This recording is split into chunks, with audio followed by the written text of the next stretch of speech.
વિદ્યાર્થી મિત્રો, હવે આપણે આગળના લેસનમાં છેલ્લો ટોપિક તરફ જઈ રહ્યા છે, વિદ્યુત ઋણતા. તમે ચુંબક નામ સાંભળ્યું હશે. હવે ચુંબકનો એક ગુણધર્મ છે કે લોખંડને આકર્ષવાનો. તો વિદ્યુત ઋણતામાં આપણે આ કેવી રીતે સમજી શકીએ? તો ધારો કે આ એક મેં નાનું ચુંબક લીધું છે, બે સરખા ચુંબક લીધા છે. આ ચુંબક 1 છે, આ ચુંબક 2 છે.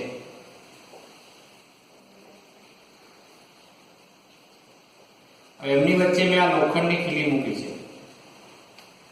આ શું મૂકી છે? લોખંડની ખીલી.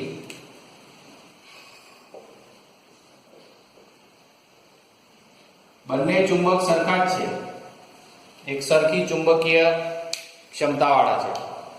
તો તમને હું પ્રશ્ન પૂછું તો તમે એવું કહેશો, પ્રશ્ન પૂછું કે આ ખીલી કોના તરફ આકર્ષાશે? તો તમે કહેશો કે કોઈના તરફ આકર્ષાશે નહીં, કારણ કે બંને ચુંબકની ચુંબકીય ક્ષમતા કેવી છે? સરખી છે. એટલે બે બાજુથી સરખું બળ લાગશે, એટલે કોઈના તરફ ખીલી આકર્ષાશે નહીં, વચ્ચોવચ્ચ જ રહેશે. તો હવે હું જે સમજાવવા જઈ રહ્યો છું એના પરથી તમને વિદ્યુત ઋણતા સમજ પડશે. હવે ધારો કે મેં આ ચુંબક 2 છે, એ ચુંબક 2 ને આની કરતા મોટી ક્ષમતા વાળું કરી દીધું મેં. આ ચુંબક 2 છે તમારું. તો હવે પ્રશ્ન પૂછું કે આ લોખંડની ખીલી કોના તરફ આકર્ષાશે? તો તમે ફટાક દઈને કહી દેશો કે આ લોખંડની ખીલી એ મોટા ચુંબક તરફ ફટ દઈને આકર્ષાઈ જશે, એટલે અહીંયા આવી જશે. અહીંથી ખસી અને અહીંયા ફટાક દઈને આવી જશે. એટલે કહેવાનો મતલબ અહીંયા આ લોજિક કામ કરે છે કે અહીંયા જે પરમાણુ પાસે અબંધકારક ઇલેક્ટ્રોન યુગ્મ વધારે હોય, એટલે કે ઇલેક્ટ્રોનને, બંધમાંના ઇલેક્ટ્રોનને આકર્ષવાની ક્ષમતા હોય, એ ક્ષમતાને આપણે વિદ્યુત ઋણતા નામ આપીશું. તો અહીંયા તમે એક ઉદાહરણ મેં મૂક્યું છે, જુઓ. અહીંયા એક ઉદાહરણ છે HCl અણુ. તો HCl ની અંદર તમે જોઈ શકો છો HCl અણુમાં કે હાઇડ્રોજનની પરમાણુમાં એક જ ઇલેક્ટ્રોન છે, એટલે એની ઇલેક્ટ્રોનના 1s1 થાય, એટલે એનું લુઈસ બિંદુ નિરૂપણ આપણે આ રીતે દોરીએ છીએ કે એમાં એક સંયોજકતા ઇલેક્ટ્રોન છે. જ્યારે ક્લોરીન પરમાણુ છે એનો Z બરાબર 17 છે, એટલે એની ઇલેક્ટ્રોન રચના થાય છે નિયોન 3s2 3p5, એટલે એની સંયોજકતા કક્ષામાં 7 ઇલેક્ટ્રોન છે. એટલે તમે જોઈ શકો છો કે આ 3 અબંધકારક ઇલેક્ટ્રોન યુગ્મ છે. 3 અબંધકારક ઇલેક્ટ્રોન યુગ્મ છે અને એક બંધકારક ઇલેક્ટ્રોન યુગ્મ છે. એટલે બંને પરમાણુની બંધ બનાવવાની ક્ષમતા એક જ છે. તો અહીં જો આ સહસંયોજક બંધ બન્યું, આપણે ભણ્યા છે કે ઇલેક્ટ્રોનની ભાગીદારીથી રચાતા બંધને આપણે સહસંયોજક બંધ કહીએ છીએ. તો આ સહસંયોજક બંધ બન્યો છે. આ એક હાઇડ્રોજનનો ઇલેક્ટ્રોન છે અને એક Cl નો ઇલેક્ટ્રોન છે. આ તમારો સહસંયોજક બંધ છે. હવે આ સહસંયોજક બંધમાં તમે જુઓ કે આવું નાના ચુંબક ને મોટા ચુંબક વાળું છે. જુઓ, આની પાસે 7 ઇલેક્ટ્રોન છે, આની પાસે એક જ છે. એટલે તૈયારીમાં આ જે ઇલેક્ટ્રોન યુગ્મ છે એ મેં એનાથી બતાવ્યું છે કે આ ઇલેક્ટ્રોન યુગ્મ કોના તરફ ખસી જશે? તો કે Cl તરફ. એટલે આ રીતે બંધ ખસી જશે. જુઓ, આ રીતે થઈ જશે. એટલે અહીંયા હાઇડ્રોજનનો આ ઇલેક્ટ્રોન યુગ્મ છે, હાઇડ્રોજનનો આ ઇલેક્ટ્રોન છે. અહીંયા આપણે બંને રીતે લખી શકીએ છીએ. Cl ની તરફ H નો ઇલેક્ટ્રોન અથવા બંધનું ઇલેક્ટ્રોન યુગ્મ, આખું ઇલેક્ટ્રોન યુગ્મ અહીંયા આવી ગયું. એટલે કોના તરફ ખસી ગયું? Cl તરફ. તો આ Cl તરફ ખસવાની જે ક્ષમતા છે, આકર્ષવાની જે ક્ષમતા છે, એ ક્ષમતાને આપણે શું નામ આપીશું? વિદ્યુત ઋણતા નામ આપીશું. એટલે આપણા મગજમાં આ ખીલીવાળા ઉદાહરણથી, ચુંબકવાળા ઉદાહરણથી અને HCl ના ઉદાહરણથી હવે આપણને વ્યાખ્યા ગોખવી પડશે નહીં. વ્યાખ્યા આપણા મગજમાં ક્લિયર થઈ જશે. તો શું વ્યાખ્યા લખી શકાય? તો મેં બોર્ડ પર લખ્યું છે કે રાસાયણિક સંયોજનમાં, આ રાસાયણિક સંયોજન તરીકે આપણે કોણ લીધું છે? તમને બધાને ખબર જ છે કે રાસાયણિક સંયોજન તરીકે આપણે HCl લીધું છે. માના પરમાણુની અથવા પરમાણુ કેન્દ્રની, આ પરમાણુ કેન્દ્રમાં જ હોય ઇલેક્ટ્રોન, કેન્દ્રની બંધમાંના, અહીંયા ધ્યાન આપજો કે અહીંયા આ ઇલેક્ટ્રોનને આકર્ષે છે કોણ? તો કે Cl નો પરમાણુ કેન્દ્ર. Cl નો પરમાણુ કેન્દ્ર આકર્ષે છે. હોય કે ઇલેક્ટ્રોનનું આકર્ષણ હંમેશા કોની જોડે હોય? કેન્દ્રમાં રહેલા પ્રોટોન સાથે હોય. અહીંયા તમે જુઓ કે આના જેટલા ઇલેક્ટ્રોન છે એટલા જ પ્રોટોન છે, એટલે 17 પ્રોટોન આ હાઇડ્રોજનના ઇલેક્ટ્રોનને આકર્ષે છે. એટલે અહીંયા મેં શબ્દ લખ્યો છે કે પરમાણુની અથવા પરમાણુ કેન્દ્રની. આ શબ્દો સમજવાના. પરમાણુની અથવા પરમાણુ કેન્દ્રોની બંધમાંના સહિયારા ઇલેક્ટ્રોનને અથવા ઇલેક્ટ્રોન યુગ્મને, આ સહિયારું ઇલેક્ટ્રોન છે અથવા ઇલેક્ટ્રોન યુગ્મ છે, પોતાની તરફ આકર્ષવાય છે. એટલે કોના તરફ આકર્ષાયું? તો કે Cl તરફ આકર્ષાયું. તમે જોઈ શકો છો અહીંયા Cl તરફ આકર્ષાયું. Cl તરફ આકર્ષવાની ક્ષમતાને આપણે શું કહીએ છીએ? વિદ્યુત ઋણતા કહીએ છીએ. એટલે આ આપણા મગજમાં ક્લિયર થઈ જવું જોઈએ. એટલે ગોખવાનું નહીં, ખાસ યાદ રાખવાનું કે રાસાયણિક સંયોજન અહીંયા HCl છે, તો HCl માં પરમાણુ તરીકે કોણ છે? Cl અથવા એનું કેન્દ્ર, કારણ કે એના કેન્દ્રમાં કેટલા પ્રોટોન છે? 17. એ બંધમાંના સહિયારા ઇલેક્ટ્રોનને અથવા ઇલેક્ટ્રોન યુગ્મને પોતાની તરફ આકર્ષવાની જે ક્ષમતા છે એ ક્ષમતાને આપણે શું કહી શકીએ છીએ? વિદ્યુત ઋણતા કહી શકીએ છીએ. તો આ વસ્તુ આપણા મગજમાં ખાસ ક્લિયર થઈ જવું જોઈએ. હવે આપણે આ HCl ના ઉદાહરણ દ્વારા બધાને સમજ પડી જ ગઈ હશે. હવે આપણે એમાં કેટલીક લાક્ષણિકતાઓ છે તો એ સમજવાની કોશિશ કરીએ. તો કે જેવી રીતે ડેલ્ટા HI એટલે શું? તો આપણને ખબર છે આયનીકરણ એન્થાલ્પી. ડેલ્ટા HEG એટલે શું? તો કે ઇલેક્ટ્રોન પ્રાપ્તિ એન્થાલ્પી. તો કે ડેલ્ટા HI અને ડેલ્ટા EG ની જેમ વિદ્યુત ઋણતાનું નિરપેક્ષ મૂલ્ય માપવું કેવું છે? અશક્ય છે. એટલે કે એનું નિરપેક્ષ મૂલ્ય માપી શકાતું નથી. એટલે નથી માપી શકાતું. કોની જેમ નથી માપી શકાતું? તો કે ડેલ્ટા HI નું પણ નથી માપી શકાતું, એટલે કે આયનીકરણ એન્થાલ્પીનું પણ નથી માપી શકાતું, અને ઇલેક્ટ્રોન પ્રાપ્તિ એન્થાલ્પીનું પણ માપી શકતા નથી. તેવી રીતે આપણે વિદ્યુત ઋણતાનું પણ નિરપેક્ષ મૂલ્ય માપી શકતા નથી. બીજું તો કે વિદ્યુત ઋણતાના માપન માટે આ 3 પ્રકારના માપક્રમો આપણે જોઈએ છે. એમાં પહેલો છે પાઉલિંગ માપક્રમ, બીજો છે મુલિકન-જોક માપક્રમ, ત્રીજો છે ઓર્લેન્ડ-રોચોવ માપક્રમ. તો કે આ જુદા જુદા સંખ્યાત્મક માપક્રમો છે. એટલે આ જુદા જુદા માપક્રમોની મદદથી જુદા જુદા વૈજ્ઞાનિકોએ વિદ્યુત ઋણતાને નિરપેક્ષ મૂલ્ય માપી શકાતું નથી પણ એના મૂલ્યો માપવાની કોશિશ કરી, અને એમાં સૌથી સક્સેસ કોણ ગયું? તો કે પાઉલિંગ. એટલે આપણે હાલમાં જે મૂલ્યો ભણીશું એ કયા માપક્રમના ભણીશું? તો કે પાઉલિંગ માપક્રમના ભણીશું. અને પાઉલિંગે લિથિયમની વિદ્યુત ઋણતાને માનાંક તરીકે લીધી. આ લિથિયમ પરમાણુ છે એ લિથિયમની વિદ્યુત ઋણતાને માનાંક તરીકે લીધી, અને એને કેટલી લીધી? 1 એકમ. લિથિયમ છે એ સમૂહ 1 નું પહેલું તત્વ છે, અને એની વિદ્યુત ઋણતા પોતાની રીતે એને નક્કી કરી 1, અને એની કમ્પેરિઝનના આધારે એને સૌથી વધુ વિદ્યુત ઋણતા ધરાવતું પરમાણુ ફ્લોરિન, એટલે કે ફ્લોરિન પરમાણુની ઇલેક્ટ્રોન આકર્ષવાની વૃત્તિ સૌથી વધુ ગણી, અને એનું વેલ્યુ કેટલું મળ્યું? 4. અને એ જ સમૂહમાં, લિથિયમના સમૂહમાં, સમૂહ 1 માં સૌથી ઓછી વિદ્યુત ઋણતા કોની મળે છે? સિઝિયમની વિદ્યુત ઋણતા કેવી? સૌથી ઓછી. અને ફ્લોરિનની વિદ્યુત ઋણતા કેવી? સૌથી વધારે. તો આવું નક્કી કરનાર વૈજ્ઞાનિક કોણ હતો? તો કે આપણે પાઉલિંગમાં હતો.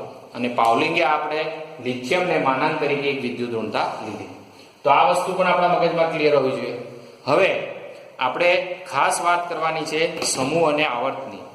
તો એક વસ્તુ યાદ રાખવાનું, આપણે બધા મગજમાં ક્લિયર કરી લેવાનું. હવે આવર્ત કોષ્ટક હું બતાવી રહ્યો છું. તો કે આ આવર્ત કોષ્ટકમાં તમને હવે મગજમાં ફિટ થઈ જવું જોઈએ કે આ ધાતુઓ છે. આલ્કલી ધાતુ છે, આલ્કલાઇન અર્ધધાતુ. ટૂંકમાં S વિભાગ એ ધાતુ કહેવાય, D વિભાગ પણ ધાતુ કહેવાય, સંક્રાંતિ ધાતુ તત્વો કહેવાય. F વિભાગ આંતર સંક્રાંતિ આમ જ આવી ગયો છે, D વિભાગમાં જ. એટલે S વિભાગ, D વિભાગ અને F વિભાગ એ ટોટલી ધાતુ છે. અને P વિભાગ જે છે, આ તમારો P વિભાગ સમૂહ 13 થી સમૂહ 18, એમાં 18માં તો નિષ્ક્રિય વાયુ છે એટલે એની વાત કરતા નથી. સમૂહ 13 થી સમૂહ 17. તો એ જે P વિભાગ છે એ મિશ્ર છે. એમાં બ્લુ શેડિંગ બતાવે છે એ ધાતુ છે, આ ઓરેન્જ શેડિંગ બતાવે છે અર્ધ ધાતુ છે, અને આ ગ્રીન શેડિંગ બતાવે છે અધાતુ છે. ટૂંકમાં તમે આવર્તની વાત કરો તો ડાબી બાજુથી જમણી બાજુ તરફ જશો, તમે જો બીજો આવર્ત, ડાબી બાજુથી જમણી બાજુ ત્રીજો આવર્ત, ચોથો આવર્ત. તો ડાબી બાજુથી જમણી બાજુ તરફ જાઓ છો તેમ તમે ધાતુથી અધાતુ તરફ જાઓ છો. ક્યાં જાઓ છો? ધાતુથી અધાતુ તરફ. જો આ બધી ધાતુ ધાતુ ધાતુ ધાતુ ધાતુ પછી અધાતુ, એમ જેમ જેમ તમે નીચે જો પહેલામાં તો જુઓ કે બે સમૂહ, બે ધાતુ છે અને બાકીની 5 અધાતુ છે. ત્રીજા આવર્તમાં જુઓ તો 2 ધાતુ છે, 3 ધાતુ છે, 1 અર્ધ ધાતુ છે, 3 અધાતુ છે. એટલે ધાતુથી અધાતુ તરફ હવાય છે આવર્તમાં. અને સમૂહમાં પર્ટિક્યુલર પી વિભાગમાં વાત કરો તો પી વિભાગમાં વાત કરીએ, આ તો બધા ધાતુ જ છે એટલે ડી વિભાગ સમૂહ 12 સુધી વાત કરવાની નથી, પણ સમૂહ 13માં તમે જુઓ તો કે અધાતુ પછી ધાતુઓ છે, પછી અધાતુ અર્ધધાતુ ધાતુ છે, પછી અધાતુ અર્ધધાતુ ધાતુ છે, પછી અધાતુ અર્ધધાતુ ધાતુ છે, અને છેલ્લા સમૂહમાં તો તમે જો મેક્સિમમ અધાતુઓ છે, પછી અર્ધધાતુ છે. એટલે કહેવાનો મતલબ કે પી વિભાગમાં ઉપરથી સમૂહમાં ઉપરથી નીચે ઉતરો તો અધાતુથી ધાતુ તરફ હવાય, અને આવર્તમાં ડાબી બાજુથી જમણી બાજુ તરફ જાઓ તેમ ધાતુથી અધાતુ તરફ હવાય. એટલે આપણે સિમ્પલ વાત કરીએ તો અહીંયા મેં નોટ ડાઉન કરેલું જ છે કે આવર્તમાં તમે ધાતુથી અધાતુ તરફ જઈ શકો છો અને સમૂહમાં અધાતુથી ધાતુ તરફ. પણ એ કયા વિભાગ માટે? ફક્ત પી વિભાગ માટેની વાત છે. ફક્ત પી વિભાગ માટેની વાત છે. એટલે પી વિભાગમાં આ વસ્તુ આપણે ખાસ ધ્યાનમાં રાખીશું. એટલે કહેવાનો મતલબ કે હવે જાણવા જેવી વાત આવે છે, ખાસ શીખી લેજો કે અધાતુઓની વિદ્યુત ઋણતા સૌથી વધારે હોય. આપણે જોયું ને કે ફ્લોરિનની વિદ્યુત ઋણતા સૌથી વધારે છે, તો આપણા બધાના મગજમાં ક્લિયર થઈ જવું જોઈએ કે ફ્લોરિન એટલે હેલોજન સમૂહ અને અધાતુ છે પોતે, અને પોતે અધાતુ છે એટલે એની વિદ્યુત ઋણતા કેવી છે? સૌથી વધારે છે. એટલે આપણા મગજમાં આ વાત ક્લિયર થઈ જવી જોઈએ. તો સમૂહ 17 માં તમે જોઈ શકો છો ફ્લોરિન, ક્લોરિન, બ્રોમિન, આયોડિન, એસ્ટેટાઇન. તો આ બધી 4 અધાતુઓ છે અને અધાતુઓ છે ને એમની વિદ્યુત ઋણતા કેવી છે? વધારે છે. અને સમૂહ નંબર 1 જોઈએ આપણે આલ્કલી ધાતુ તત્વો. સમૂહ નંબર 1 તેમાં લિથિયમ, સોડિયમ, પોટેશિયમ, રુબેડિયમ, સીઝિયમ. તો તમે જુઓ કે આ સીઝિયમની કેવી છે? સૌથી ઓછી વિદ્યુત ઋણતા છે. અને ફ્લોરિનની કેવી છે? સૌથી વધુ વિદ્યુત ઋણતા છે. એટલે ટૂંકમાં આપણા મગજમાં ક્લિયર થઈ જવું જોઈએ કે આ તમારો આવર્ત થયો, ધારો કે પહેલો આવર્ત લિથિયમ થી ફ્લોરિન સુધીનો, એટલે કે 3 થી 9 સુધીનો. તો આમાં તમે ધાતુથી કઈ તરફ ગયા? અધાતુ તરફ ગયા. અને ધાતુથી આ તરફ ગયા એટલે આપણે અહીં લખ્યું છે જો કે આપણે સિમ્પલ બોલીએ છીએ આવર્ત માટે શું બોલીએ છીએ? ડાબી બાજુથી જમણી બાજુ તરફ જવું. તો અહીંયા તમે દેખી શકો છો આવર્ત માટે લખેલું છે કે ડાબી બાજુથી જમણી બાજુ તરફ જઈએ તેમ વિદ્યુત ઋણતા વધે. તો વધે છે અહીંયા. ફ્લોરિનની સૌથી વધારે છે, લિથિયમની આપણે માનાંક તરીકે કેટલી સ્વીકારેલી છે? 1 એકમ. લિથિયમની વિદ્યુત ઋણતા આપણે કેટલી સ્વીકારેલી છે? 1. અને ફ્લોરિનની કેટલી થાય છે? 4. કોના આધારે શોધી? તો કે લિથિયમના આધારે. એટલે આપણને આ વાતે ક્લિયર થઈ જવું જોઈએ કે આવર્તમાં ડાબી બાજુથી જમણી બાજુ તરફ જઈએ તેમ વિદ્યુત ઋણતા વધે છે. અને સમૂહની વાત કરીએ તો સમૂહમાં શું થાય? તો કે ઉપરથી નીચે ઉતરો. સમૂહમાં ઉપરથી નીચે તરફ જઈએ તેમ વિદ્યુત ઋણતા ઘટશે. અહીંયા વિદ્યુત ઋણતા તમારી ઘટશે. એટલે સમૂહમાં તમે ઉપરથી નીચે ઉતરો તો વિદ્યુત ઋણતા 100% તમારી ઘટવાની છે. એ તમને કોષ્ટકમાં પણ આપેલું છે. તમારું કોષ્ટક તમે જોશો, આ કોષ્ટક છે, આ કોષ્ટક નંબર 3.8a અને 3.8b આવર્તનું આપેલું છે. જો તો આવર્તમાં તમે સ્પષ્ટ જોઈ શકો છો કે ડાબી બાજુથી જમણી બાજુ તરફ જાઓ તો એ વિદ્યુત ઋણતા વધે છે. જો લિથિયમની 1 છે અને લિથિયમથી આવર્ત નંબર 2 છે અને આવર્ત નંબર 3 બતાવેલા. જો બીજો આવર્ત અને ત્રીજો આવર્ત. તો અધાતુથી ધાતુ તરફ ગયા, ધાતુથી અધાતુ તરફ ગયા તો 1 થી કેટલી થાય છે? 4 થાય છે. જો અને સોડિયમમાં કેટલી થાય છે? 0.9 થી 3 થાય છે. Cl ની કેટલી થાય? 3. એટલે અહીંયા સિમ્પલ આપણને ખબર પડી જવી જોઈએ કે આવર્તમાં આપણે ડાબી બાજુથી જમણી બાજુ તરફ ગયા એટલે વિદ્યુત ઋણતા હંમેશા વધે છે. અને સમૂહની વાત કરીએ તો અહીંયા કોષ્ટક 3.8b આપેલું છે. જો તો આ પહેલો સમૂહ છે, લિથિયમ, સોડિયમ, પોટેશિયમ, રુબેડિયમ, સીઝિયમ. તો 1 થી કેટલી થઈ જાય છે? જુઓ તમે 0.7. એટલે અહીંયા તમે જોઈ શકો છો કે અહીંયા આપણને બધી વિદ્યુત ઋણતા આપી છે. જો લિથિયમની કેટલી આપી છે 1, સોડિયમની કેટલી આપી છે 0.9, પોટેશિયમની કેટલી આપી છે 0.1, રૂબેડિયમની કેટલી આપી છે 0.1 અને સીઝિયમની કેટલી આપી છે 0.7. એટલે તમે ઉપરથી નીચે ઉતરો છો તો સમૂહમાં ઉપરથી નીચે ઉતરીએ તેમ વિદ્યુત ઋણતા શું થાય છે? ઘટે છે. જો દેખાય છે અહીંયા તમે જોઈ શકો છો 4, પછી આપી છે 3, પછી આપી છે 2.8, 2.5, એસ્ટેટાઇનની આપી છે 2.3. તો અહીંયા પણ તમે જોઈ શકો છો કે સમૂહમાં ઉપરથી નીચે ઉતરી એમ ઘટે છે. એટલે આપણા મગજમાં આ કોષ્ટક જોવાનું એટલે કોષ્ટક પરથી વેલ્યુઝ આપણને ખબર પડી જાય. કોષ્ટક નંબર 3.8a અને 3.8b. તો અહીંયા આપણા મગજમાં ક્લિયર થઈ ગયું કે ઉપરથી નીચે ઉતરીએ તો વિદ્યુત ઋણતા ઘટે છે. એટલે આપણા મગજમાં હવે ફિટ થઈ જવું જોઈએ કે અધાતુ તત્વો હોય તો વિદ્યુત ઋણતા વધારે હોય. એટલે અધાતુ તત્વો માટે અહીંયા મેં સંબંધ બતાવેલો છે કે અધાતુ તત્વો માટે વિદ્યુત ઋણતા સમપ્રમાણમાં છે.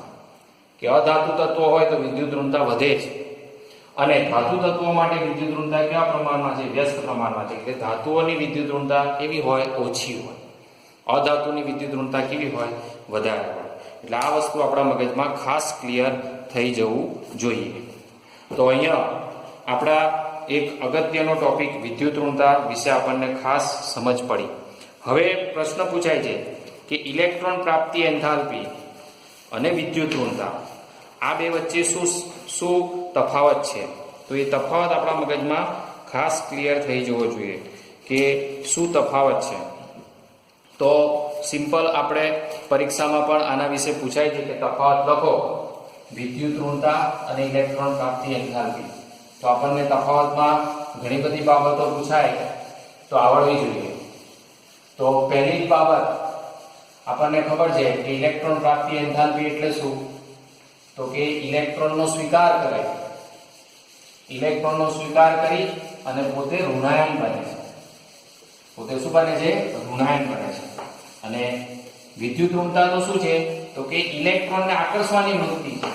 ઇલેક્ટ્રોનને પોતાની તરફ આકર્ષે છે, આકર્ષવાની વૃત્તિ છે. એટલે આ વસ્તુ આપણા મગજમાં ક્લિયર થવી જોઈએ. તો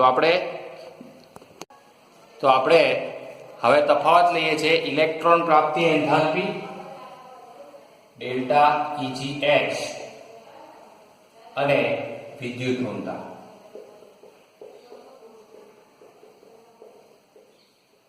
આ પરીક્ષામાં પણ તમારે 2 ગુણમાં પ્રશ્ન પૂછાઈ શકે. તો આપણને સિમ્પલ ખબર જ છે કે ઇલેક્ટ્રોન પ્રાપ્તિ એન્થાલ્પી પરમાણુની ઇલેક્ટ્રોન આકર્ષવાની વૃત્તિ દર્શાવે છે. શું દર્શાવે છે? પરમાણુની ઇલેક્ટ્રોન આકર્ષવાની વૃત્તિ દર્શાવે છે. એટલે કે ઇલેક્ટ્રોન આકર્ષીને પોતે શું બને છે? ઋણાયન બને છે. શું બને છે? ઋણાયન. ઇલેક્ટ્રોન આકર્ષીને પોતે ઋણાયન બને. આપણને ખબર જ છે દાખલા તરીકે ફ્લોરિન હોય તો ફ્લોરિન શું કરે? ઇલેક્ટ્રોનને મેળવે અને મેળવીને F- બને છે. એવી રીતે અહીંયા શું લખાય? તો વિદ્યુત ઋણતા એ શું છે? તો કે વિદ્યુત ઋણતા એ અણુમાં રહેલા પરમાણુની ભાગીદારીમાંના ઇલેક્ટ્રોન યુગ્મને આકર્ષે છે. એટલે બંધમાંના સહિયારા ઇલેક્ટ્રોન યુગ્મને આકર્ષે છે. આપણે સિમ્પલ અહીંયા આ વાત કરીએ તો ફ્લોરિન છે એ ઇલેક્ટ્રોન સ્વીકારીને શું બને? F- બને. અને અહીં HCl છે તો HCl માટે આ બંધનું ઇલેક્ટ્રોન યુગ્મ છે તો આ કોના તરફ આકર્ષી જશે? Cl તરફ આકર્ષી જશે. કારણ કે Cl ની વિદ્યુત ઋણતા કેવી છે? વધારે છે.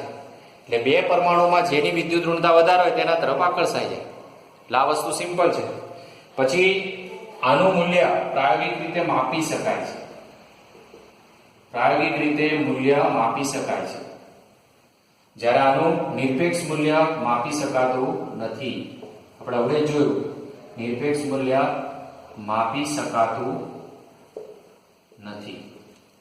એટલે આપણા મગજમાં ક્લિયર થઈ જવું જોઈએ કે આપણે વિદ્યુત ઋણતાનું નિરપેક્ષ મૂલ્ય માપી શકતા નથી.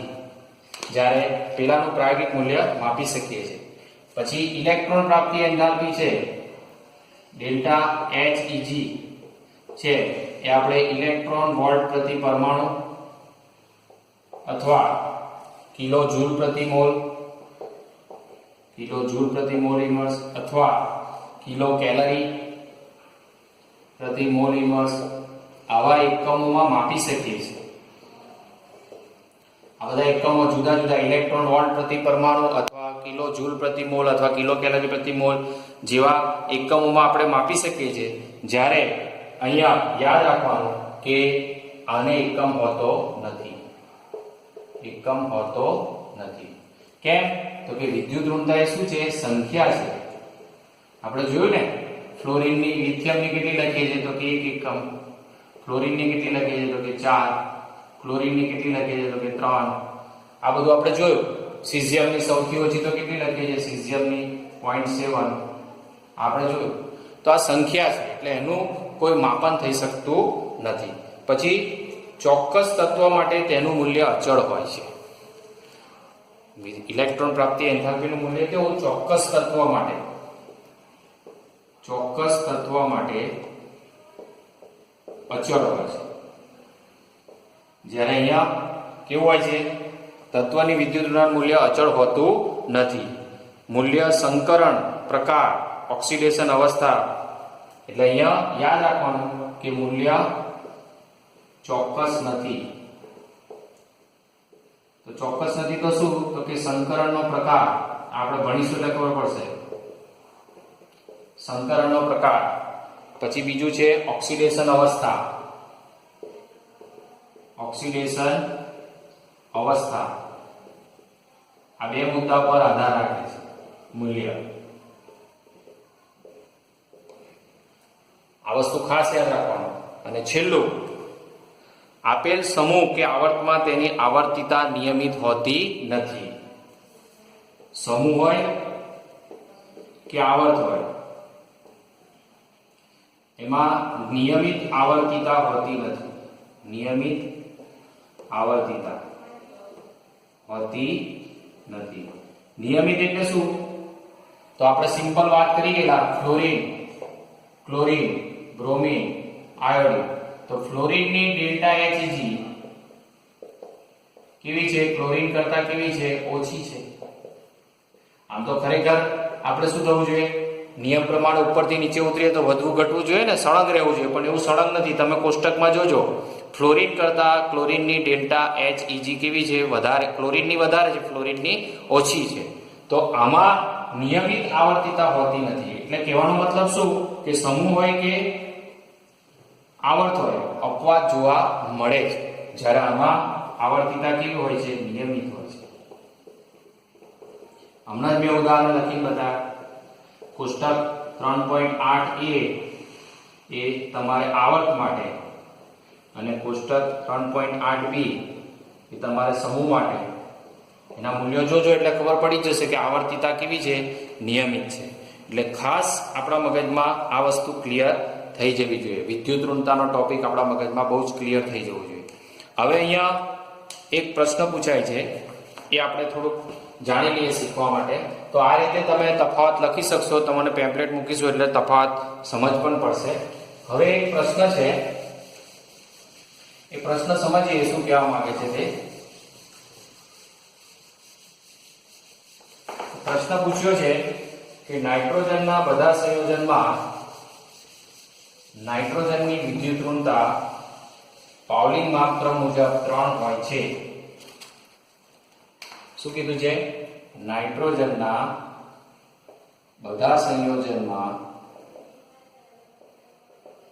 પાઉલિંગ માપક્રમ મુજબ, પાઉલિંગ માપક્રમ મુજબ નાઇટ્રોજનની વિદ્યુત ઋણતા 3 હોય છે. આ વિધાન અંગે તમે શું પ્રતિક્રિયા આપશો? એવો પ્રશ્ન પૂછ્યો છે. આપણને પ્રતિક્રિયા પૂછી છે કે પ્રતિક્રિયા શું આપશો?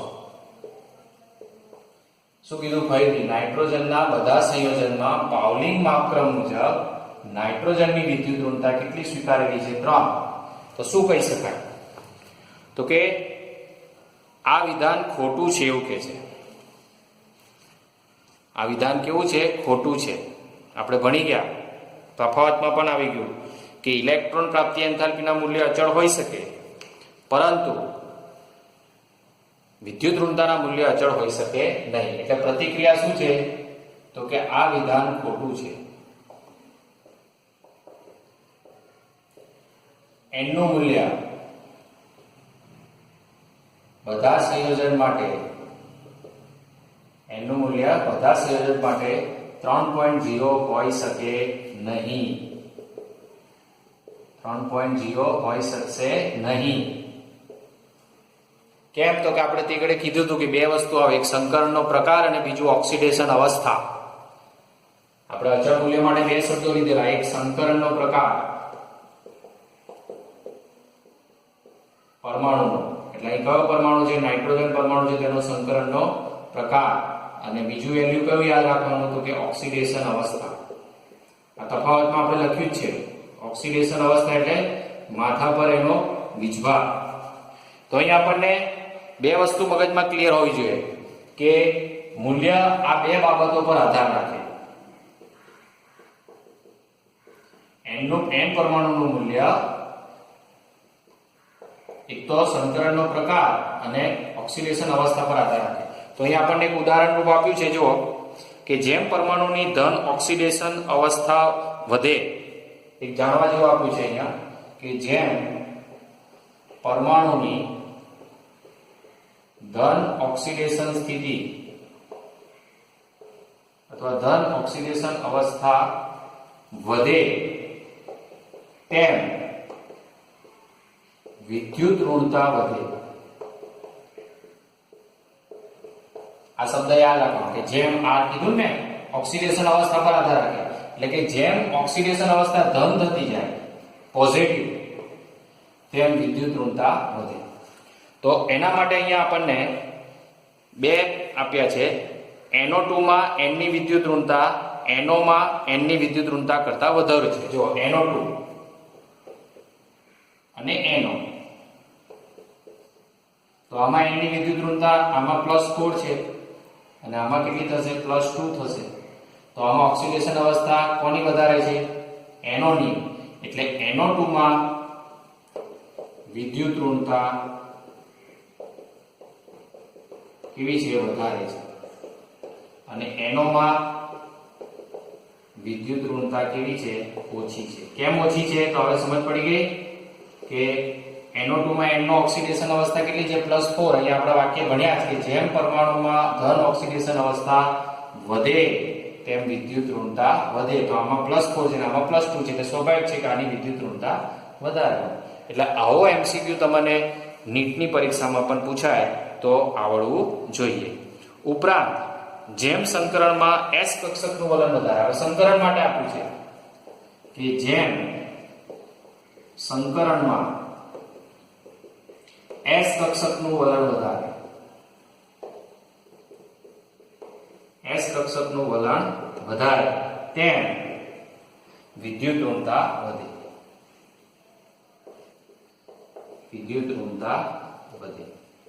એટલે જો સિમ્પલ વાત કરીએ તો અહીંયા sp આપણે ત્રણ પ્રકારના સંકરણ ભણીશું. sp સંકરણ, sp2 સંકરણ, sp3 સંકરણ. તો મને કહો કે કયા સંકરણમાં વિદ્યુત ઋણતા વધારે હોય? તો કે sp. કેમ sp? તો કે sp એટલે શું? એક s અને એક p, એટલે બંનેનું વેલણ કેટલું છે? 50-50% છે. ખબર પડી? એટલે sp સંકરણ જેમાં હોય એટલે ખાસ યાદ રાખવાનું કે જે પરમાણુમાં